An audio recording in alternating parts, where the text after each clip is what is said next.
Bom, boa noite a todos. Vamos apresentar sobre o Apple A15, né, novo processador da Apple.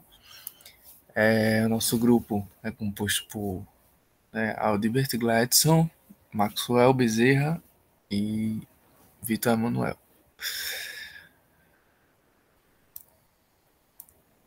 Bom, aqui listamos os assuntos, né, que vamos abordar nessa apresentação. Vamos falar sobre o histórico de desenvolvimento, as características da arquitetura, os modos de instruções, os modos de endereçamento de memória, interrupções, timers, portas de entrada e saída e barramentos principais. Bom, aqui é um pequeno resumo, né, para a gente conhecer, né, o que é o Apple A15. O Apple A15 Bionic é um System on a Chip, mais comumente conhecido como chipset, né, da Apple, que é encontrado nos novos modelos dos iPhones, né, o iPhone 13 e o iPad mini. Ele foi anunciado agora nesse final de 2021, né, e ele oferece 6 núcleos, divididos em 2 núcleos de desempenho e 4 núcleos de eficiência energética. O desempenho do CPU aumenta apenas ligeiramente em comparação com o A14, que era o antigo chipset, mas o GPU, os modelos mais sofisticados, oferecem ganhos maiores.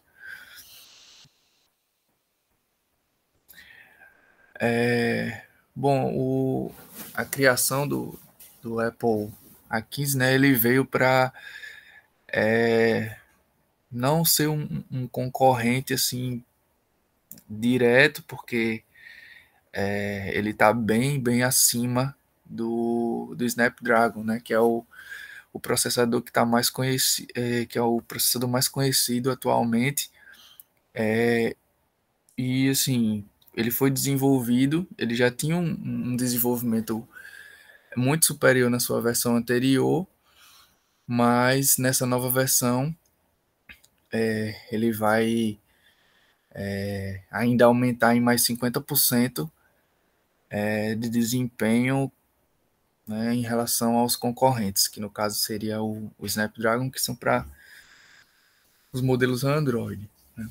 O modelo é fabricado em uma arquitetura de 5 nanômetros, com 15 bilhões de transistores e 6 núcleos, 2 deles de alta performance. Com isso, o processador é capaz de apresentar um desempenho melhorado em recursos como conversão de texto para fala e vice-versa na assistente pessoal Siri, e processamento de direções no app de mapas do sistema. Como eu tinha falado, a CPU ela é 50% mais rápida do que os concorrentes, enquanto a placa gráfica de 4 núcleos oferece visuais 30% melhores que os rivais, especialmente em texturas e efeitos de iluminação. Já o motor neural tem 16 núcleos e consegue realizar 15,8 trilhões de operações por segundo. Então a gente vê que é bem superior ao principal concorrente. Bom, os modos de instruções, né, que são as siglas CISC e RISC. CISC é um acrônimo, né? Então,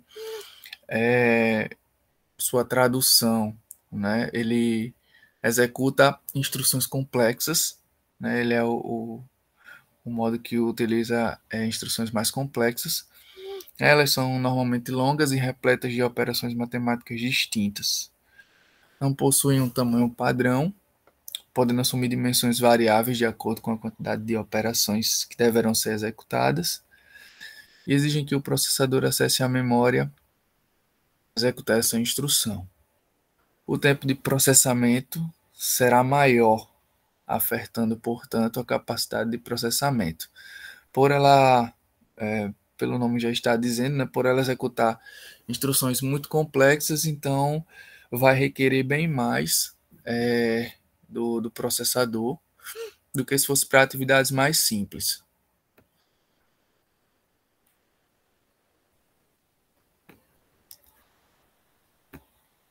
O RISC, né? o oposto, vamos dizer assim, é que, ao contrário do CISC, ele executa instruções reduzidas, ou seja, ele quebra a instrução em várias menores e mais simples, e todas assumem um tamanho padrão. Cada uma dessas instruções tem as características necessárias para que possa ser executada em apenas um ciclo de relógio. No exemplo que demos antes, a cada 100 milhões de impulsos, uma instrução seria concluída, né? Então, a principal diferença entre o RISC e o CISC seria isso. Um é usado para executar atividades mais complexas, né? E o outro para atividades mais simples.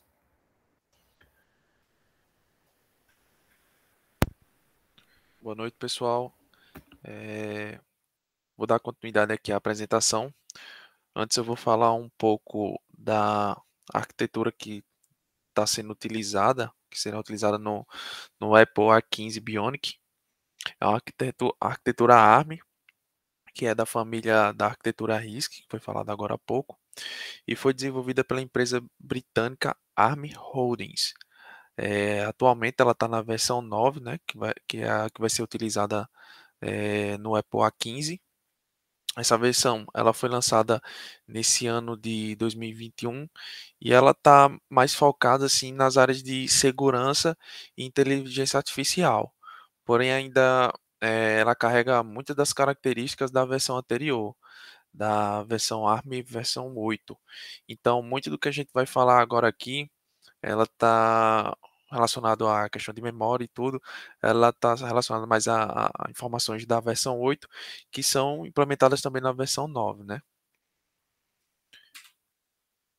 Então, sobre os modos de endereçamento de memória, né? A capacidade de endereçamento da ARM versão 9 é de 64 bits, ou seja, ela pode endereçar em memória 128 GB ou até mais do que isso.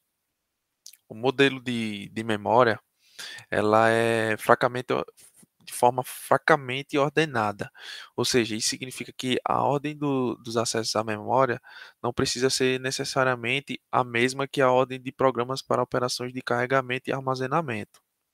Então, durante um processo de otimização, por exemplo, o processador e os elementos do sistema podem reordenar as operações de leitura da memória entre si para melhorar o rendimento dos dados, né?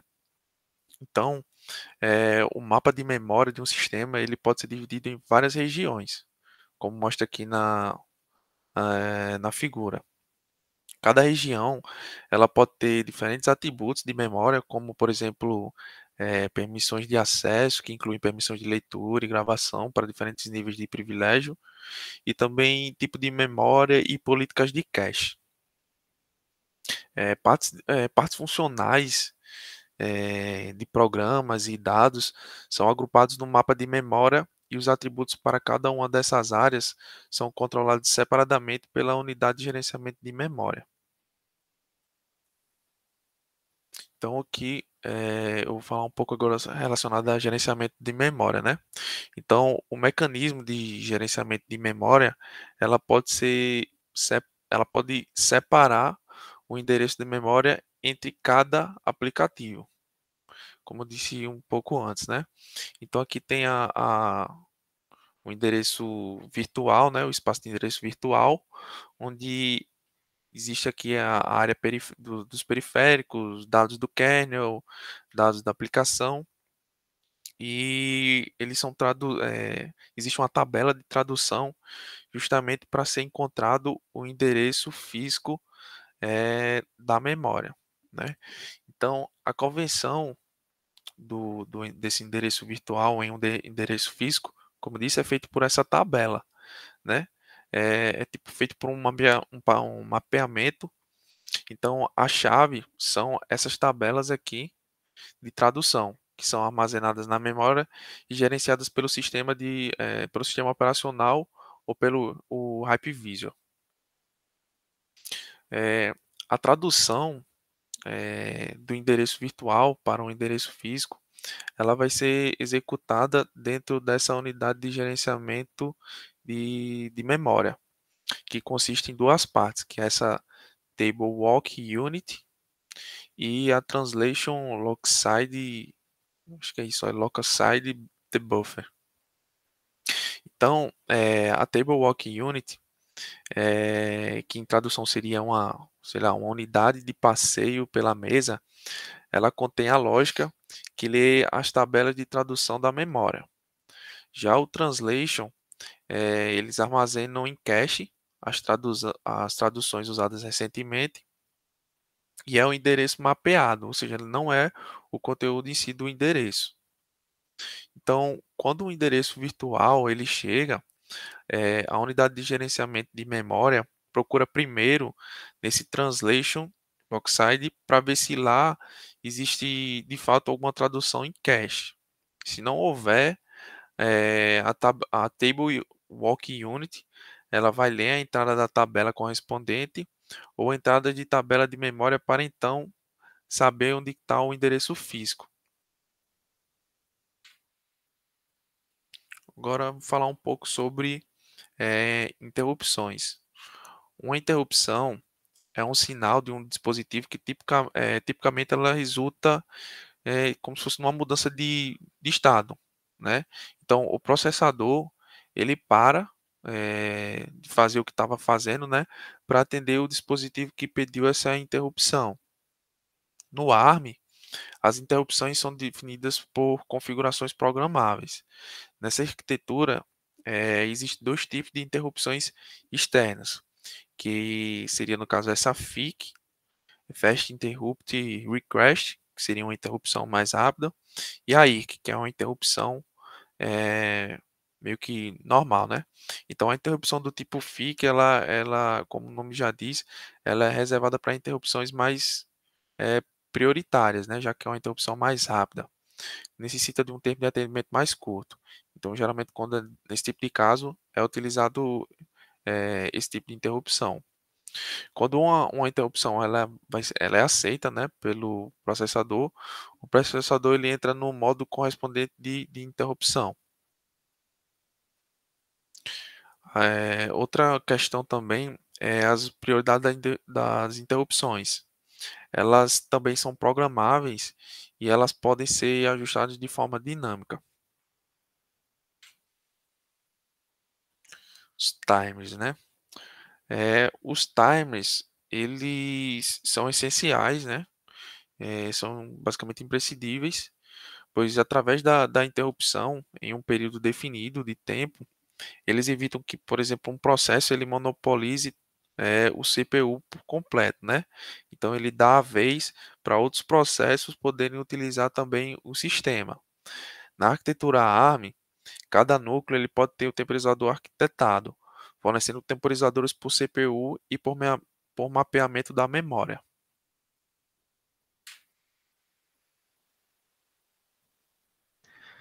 Boa noite a todos. Vou falar um pouco de portas I/O. Quando eu comecei a fazer a pesquisa, eu lembrei rapidamente da época que todo mundo já fez o curso de informática, né? Lembra muito bem que a primeira coisa que o professor pergunta, né, quando vai falar sobre software e hardware, e depois ele passa a falar sobre interações, né, na máquina e de alguns dispositivos de entrada e de saída. Então, nada mais é do que olhar dessa forma, só que um pouco mais de zoom. Tá? Então, assim, as portas I/O, elas possibilitam exatamente a comunicação do aparelho com o mundo exterior, viabilizando, né, o gerenciamento do aparelho, como a gente viu agora, por exemplo, com o Maxwell, ele falou sobre a questão de timers, né, de interrupções. Então, dependendo, né, de como o módulo de entrada e saída ele recebeu um dado, ele vai tratar aquele dado mais à frente, né? Então, por exemplo, ele pode interromper o processo, até mesmo um processador, por uma questão de temperatura alta, por exemplo, né? Ou encerrar um carregamento do dispositivo, no caso aqui do iPhone, né? Do iPhone 13 ou do iPad, para que ele não fique carregando por mais que você não tire ali, vamos dizer, o cabo, né, ele continue a não carregar, ele vai utilizar só a carga que já tinha ali ocupado 100%, por exemplo, né. Então, ele possibilita esse gerenciamento do dispositivo, né, e também, logicamente, né, em algumas atribuições, traz o resultado para o usuário, por exemplo, né, ao solicitar um resultado do aparelho, vamos lá, eu quero abrir um aplicativo, ele vai, pela tela, né, touch, você seleciona lá o WhatsApp, por exemplo, ele vai abrir na tela, ele vai responder para você, né, aquela interação que você teve, mas para que isso ocorra, exatamente, precisa que tenhamos, né, o módulo de interatividade, que é o módulo de portais I/O, né, de entrada e saída de dados, atrelado ao barramento, que a gente vai ver mais à frente. Então, o módulo I/O ele se conecta ao controlador, né, possibilitando que o mesmo os controle, no caso, né, o processador do dispositivo, pois ele contém, né, esse módulo contém a lógica necessária para realizar essa intermediação entre o controlador e o periférico. Próximo, isso.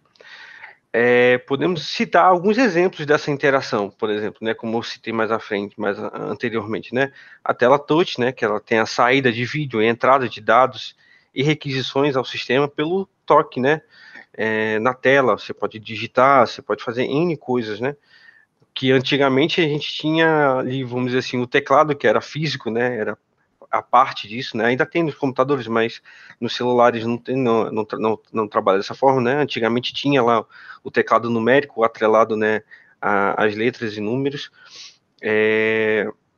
Os botões físicos, né, para você ligar, para você travar, aumentar o volume, diminuir o volume, né? Além do que vemos durante o uso, né? Como eu citei, a questão da temperatura, a questão do nível de carga de bateria, né? Existem dispositivos internos, né? Que são sensores que fazem essa entrada e saída de dados também, né? Coisas que a gente normalmente não observa a olho nu, né? A gente somente pega o aparelho e utiliza. Internamente existem também mecanismos que fazem a entrada e saída de dados, né? Para exatamente esse controle, por exemplo, de temperatura, como eu citei, e nível de carga de bateria, como exemplo. Como eu falei no começo, aqui essa imagem do lado é basicamente o que a gente viu na aula de informática básica, né? A gente vê aqui dispositivos de entradas, como teclado, scanner, mouse, né?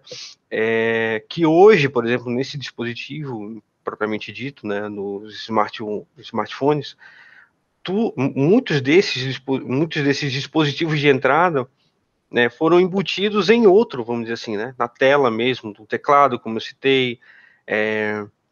O mouse não diria tanto, mas de certa forma o toque do dedo, né, ele pode, de repente, você pode deslizar na tela, fazer com que haja essa interação, né? Dispositivo de saída, no caso ali a tela ele mostra, né, ele consegue mostrar para você o que você solicitou. Tem a parte do projetar ali, por exemplo, que eu lembro que tinha um aparelho, acho que era da Samsung antigamente, que ele vinha com suporte, inclusive, que você conseguia projetar a tela dele do celular como se fosse um projetor mesmo normal. E isso era revolucionário na época, né? Infelizmente, eu acho que não teve continuidade. Saída de áudio, por exemplo, né? Saída você pode, por exemplo, hoje por Bluetooth, né, que é um protocolo de rede, você pode conectar uma caixinha de som e fazer com que saia um som mais amplificado, ou no próprio aparelho também. Então, as entradas e saídas foram se tornando cada vez mais embutidas dentro do aparelho, né, que antigamente a gente via de outra forma. Pode passar. Agora falando sobre barramentos principais, os barramentos são padrões de comunicação que realizam essa interconexão entre vários tipos de dispositivos, né?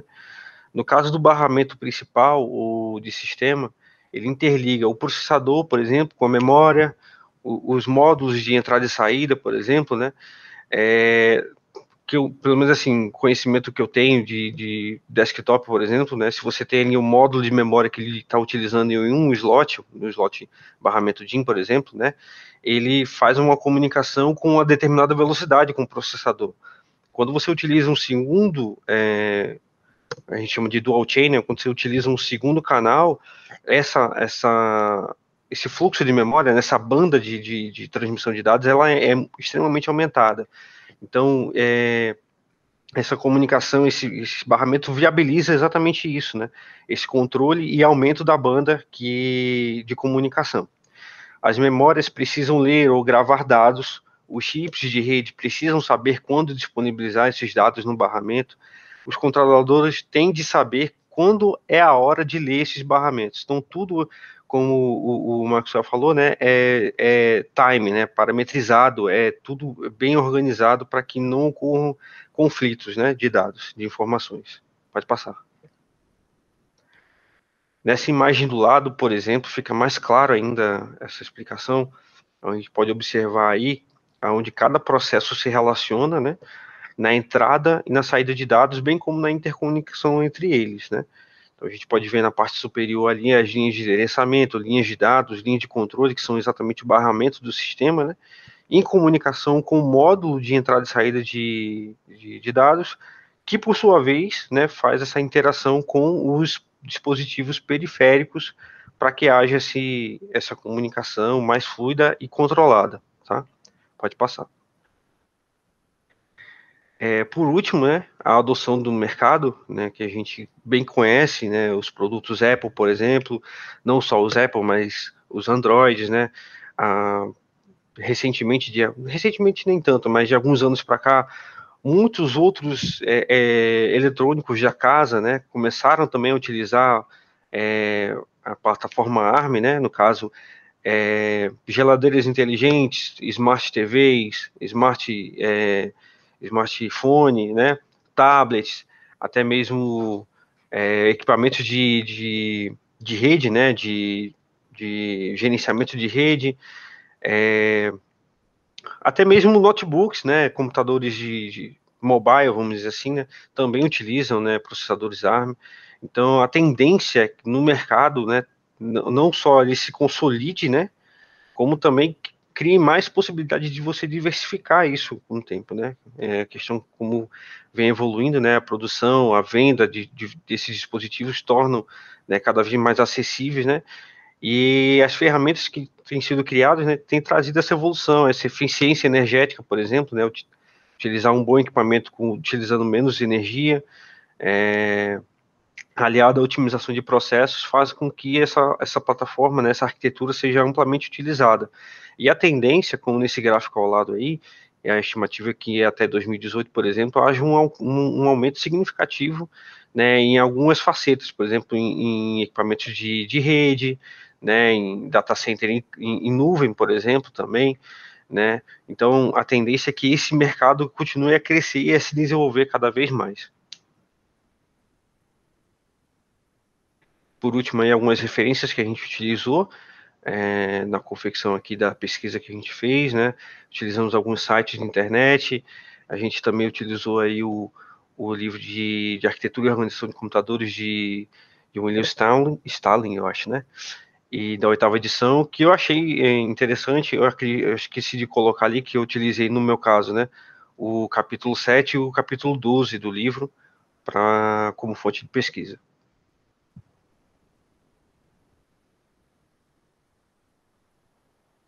Acho que pode encerrar a gravação.